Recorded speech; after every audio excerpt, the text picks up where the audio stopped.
கர்த்தர் என் வலது பாரசத்தில் இருக்கிறபடியால் நான் அசைக்கப்படுவதில்லை. நம்ம அசைக்கப்படாமல் இருக்கணுமானா எவ்வளவு பெரிய புயல் காற்றிலும் எவ்வளவு பெரிய போராட்டத்தில் பிரச்சனையில அசைக்கப்படாமல் இருக்கணுமானா கர்த்தர் நம்முடைய வலது பாரசத்தில் இருக்கணும்.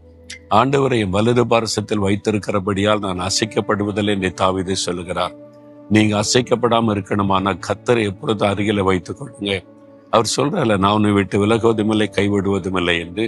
தாவீதனுடைய வாழ்க்கையில எத்தனையோ போராட்டம், இளம் வயதிலே போராட்டம், திருமணமான பிறகு மாமனாரால் வந்த பிரச்சனை, பிள்ளைகள் வந்த பிறகு மகனால் வந்த பிரச்சனை, பிள்ளைகளால் வந்த போராட்டம், எத்தனையோ காரியங்கள் அவரை அசைத்து பார்த்தாரு.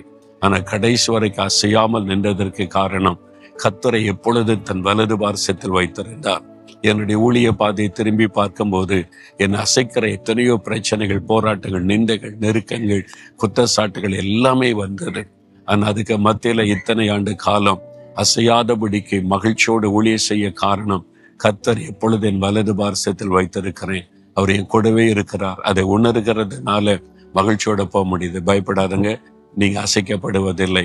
இதுவரை அசைஞ்சிட்டீங்களா? இன்றைக்கு ஆண்டவரே என் வலது பாரசத்தில் இருக்கணும், என் கூட இருக்குன்னு சொல்லுங்க. இந்த நிமிஷத்துல இந்த சூழ்நிலைகள் மாறிவிடும். நீங்க அசைக்கப்படுவதில்லை, நீங்க ஜெயிப்பீங்க, நீங்க முன்னேறி போவீங்க, சாதிப்பீங்க. தகப்பனே இயேசுவே, தாவீதை போல நானும் ஜெபிக்கிறேன். கர்த்தர் என் வலது பாரசத்தில் இருக்கிறபடியால் நான் அசைக்கப்படுவதில்லை என்று இந்த மகள் ஜெபிக்கிறாங்க, இந்த மகன் ஜெபிக்கிறாங்க.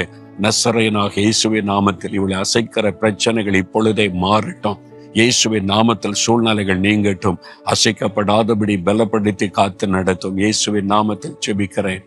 ஆமேன், ஆமேன்.